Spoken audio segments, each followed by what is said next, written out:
I thought it would be really very useful for society to be able to have some confirmation of the psychoanalytic theory. Now, depression was a very good topic to research, and the reason for this is that the theory was very clear-cut. According to psychoanalytic theory, people have a lot of hostility for some reason or another, but the hostility is not acceptable to them, and so they repress the hostility, and when it gets repressed, it runs against this barrier of defense mechanisms, and it then gets deflected inwardly, something that we call the theory of retroflected hostility.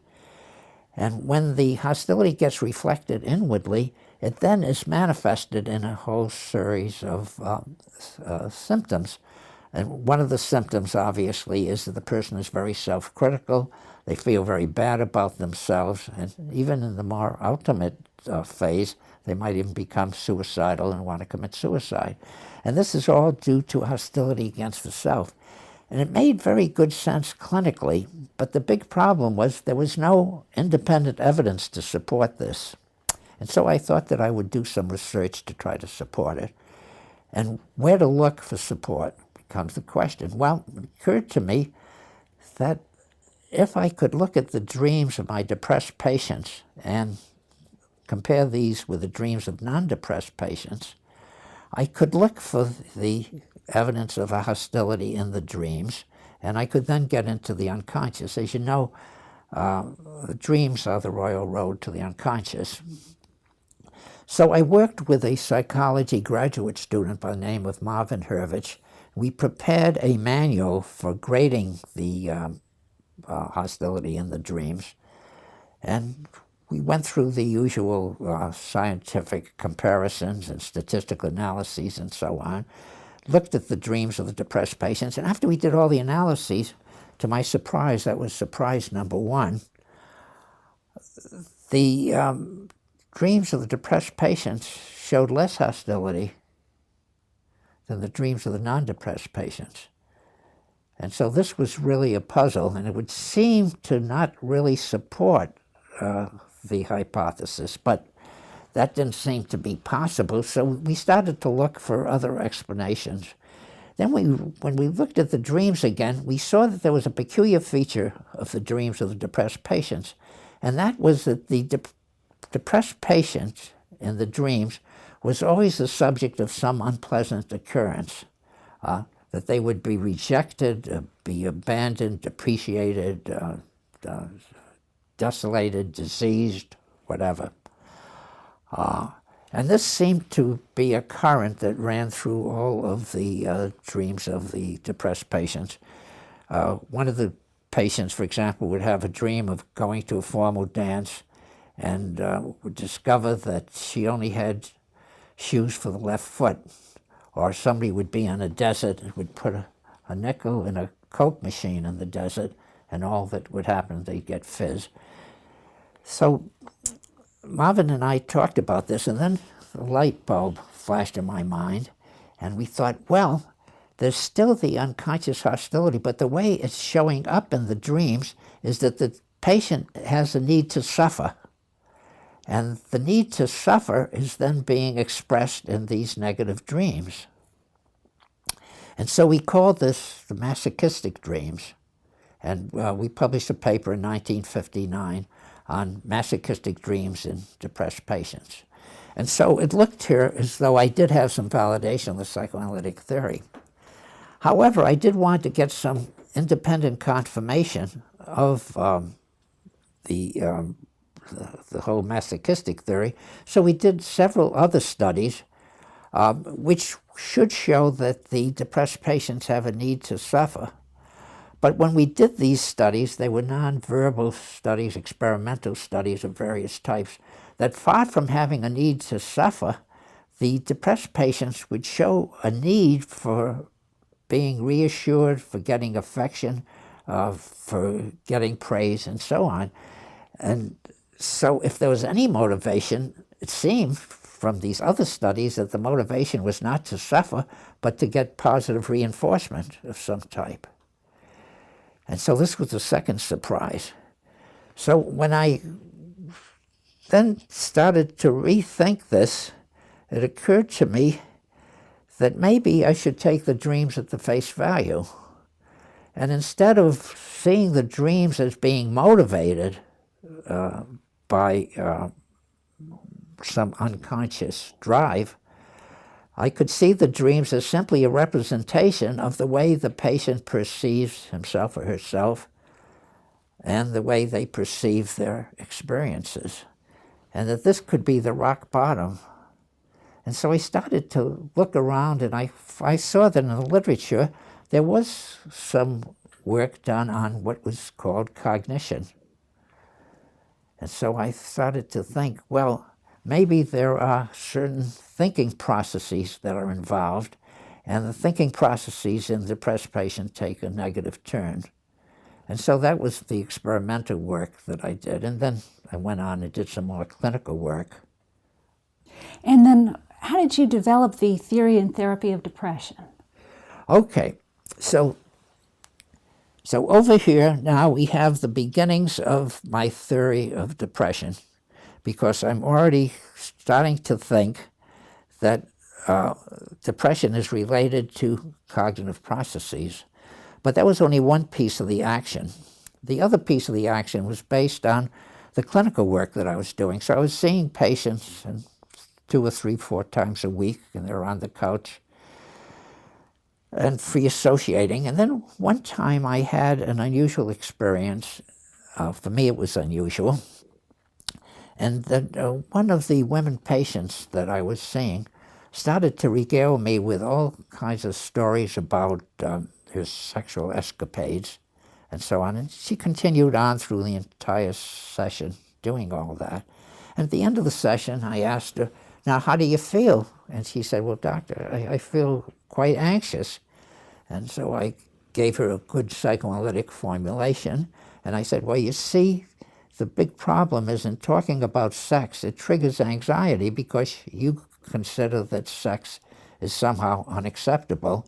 And it then triggers anxiety and some kind of fear of disapproval from me or from society, maybe from your parents. And she said, yes, doctor, that makes very good sense. And I said, well, what's the but? Thinking she was going to show a resistance now. And she said, well, actually, what I was really thinking about was that I was boring you. And I said, what? And I said, well, how many times did you have that thought? And she said, well, I was thinking this all through the session. And I said, oh, well, that's interesting. Do you ever have these thoughts any other times? And she says, well, I always have it, and I'm always anxious that I'm boring people. So then another light went off in my head, and I started to think, this seems to be totally contradictory to the way I was thinking. Because what she is doing is she's reporting having some thoughts that don't fit into my theory, and it's these thoughts themselves that seem to be stirring up the anxiety, not the sexual material, but it's these thoughts, and the thoughts have to do with self-critical thoughts. So then I started to ask other patients during the session what thoughts they were having during the session, and it turned out that they were having same type of negative self-deprecatory thoughts.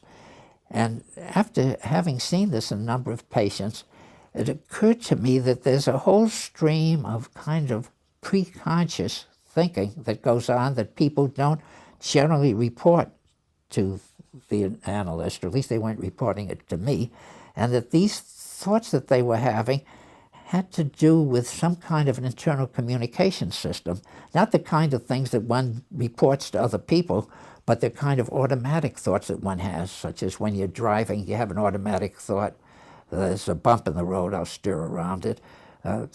These thoughts happen automatically, and they're not only very quick, but they go away very quickly, and people don't pay too much attention to them. But even though they don't pay much attention to them, they can trigger all kinds of emotions, anger, euphoria, sadness, and so on. So now I was getting another piece of material from my patients.